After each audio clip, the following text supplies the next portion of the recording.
and we're inundated this. We see this everywhere. Yeah, and I got this because my brother is a graphic artist and a graphic designer, so he works with Photoshop all the time, and his girlfriend very much wants to look like these women in the magazine, and he actually took a picture of her, and he used Photoshop to manipulate it to make it look like this in the magazine, to show her that these women look like you. Like this magic that happens, it's all fake, and she looked at it, and it still didn't help her, because she still was like, well, I want to try to be like them, even though they are, in actuality, like her. You got Photoshop where, they take out people's midsection, so it doesn't look like they have internal organs or ribs.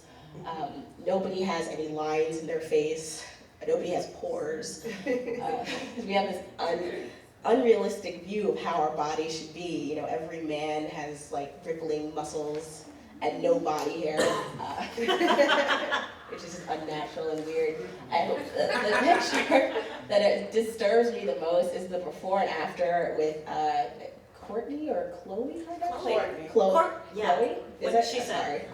Sorry. I'm not up on A that. Kardashian. Yes, the Kardashian. Yeah. For me, Kardashians are aliens on Star. But she just had a baby, and they're trying to publish this image saying that right after giving birth, she's back down to a size 2, and that's, first of all, horrible for women who've just given birth. It's completely unrealistic and unhealthy to push somebody who's just given birth to a baby, little human, pushed out of their body. You're not going to be a size 2 2 days later, which is what that picture is basically selling.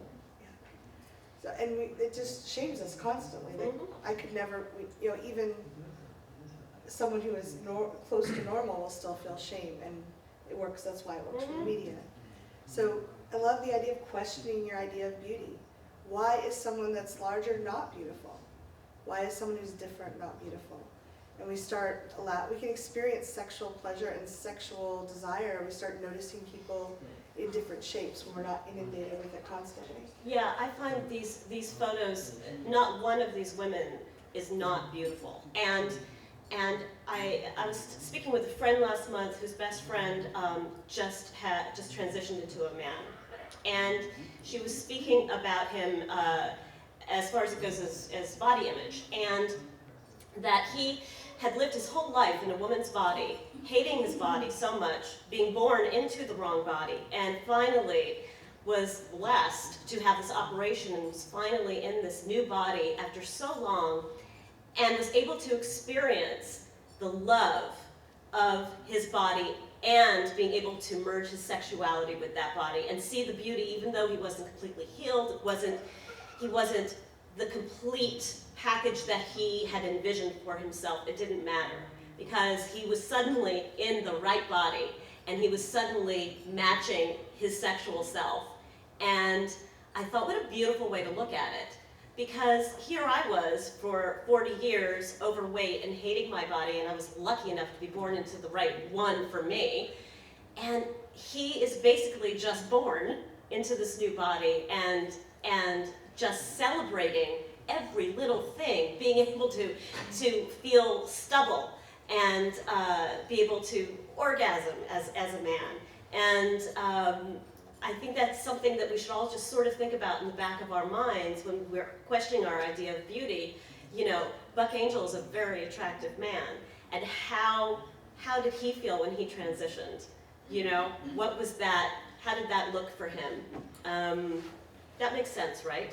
When you question your idea of beauty, that's what it meant to me. Is when I saw that. It's actually funny that you bring up Buck Angel, because my brother is transgendered, and even though he finally made his transition, and I kind of always am jealous because he was a cute girl, now he's a cuter guy, but he still, as somebody who isn't at his ideal weight, will go, I have the right body, but now I have to really work on my muscles, and now I have to really work. So it kind of seems like a never-ending cycle. Even if you finally are in the right body, now you have to make that body right. Yeah. We're never taught to be okay where we are.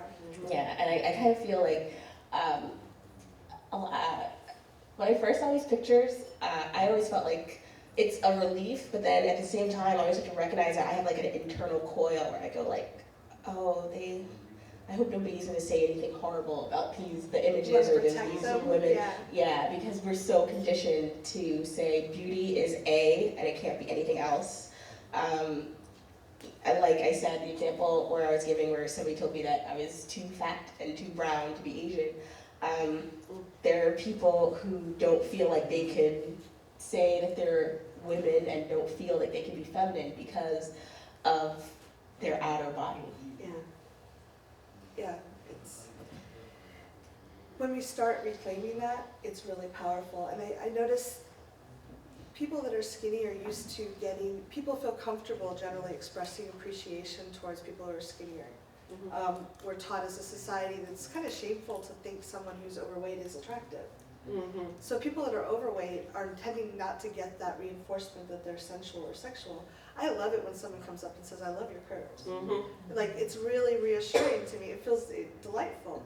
I don't think we get as much of that externally. We can start giving that to ourselves internally. Mm-hmm. We can start saying, challenging the beliefs. When did I start thinking this about myself? Who taught me? And did they know what the hell they were talking about? Mm-hmm. Mm-hmm.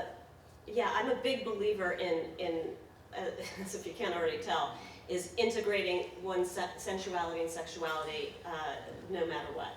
And I think when you get to that point, you really start to open up authentically with other people. You know, we're the only species that can feel sensuality, and it's there for a reason. And it fleshes us out, pun intended, and makes us feel more like who we are. You know, sensuality is such a human connector, and by cutting ourselves off from that for whatever reason, we cut ourselves off from relationships with people, and you know, shutting people off immediately. Oh, I don't date fat people. I don't date black men. I don't identify as a lesbian. You know, how do you know? How do you know? You know, until you've tried it, and it might not be your bag, but until you've tried it, really, how do you know? And opening yourself up to another person like that just gives you a wider breadth of what you like and what you don't like. And I think makes you a richer, happier person going out in life. And you know, I had an experience recently where I had a sexual experience with a man who works in the porn industry. And, you know, he was sort of flirting with me and whatever, and I thought, even, you know, now I thought, oh God, what's the deal? You know, is this some weird thing? Like, yeah, I make him laugh, but I'm fat. Yeah, what does he want? What does he want from me, you know? And I did an inventory about, like, what can I possibly give him? You know, I don't have anything that he would want, but he sort of pursued me, and, you know, we ended up going out on a date, and we had a great time, and we ended up having sex. And I was like, this is very interesting, because the sex was actually very connecting and very appreciative of my body. And it was an interesting thing to sort of witness, like, wow, he likes my ass, he likes my curves, and he liked the other things about me, like my hair or whatever, and had a very hot, sensual, connective experience.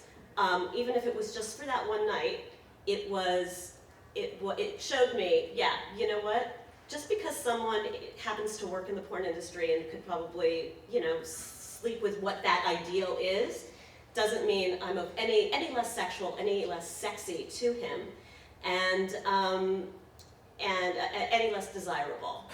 I think it's important to understand that about yourself, is that there is sexual currency in every atom in your body. Every cell in your body is sexual currency.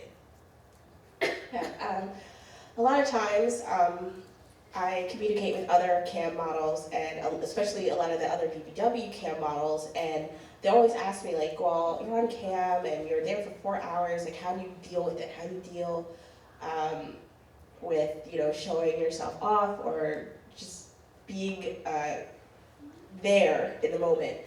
And I always say, like, for me, I say, I value my body. And if I didn't value my body, I'd be kind of an effed up person to charge people to see it. So,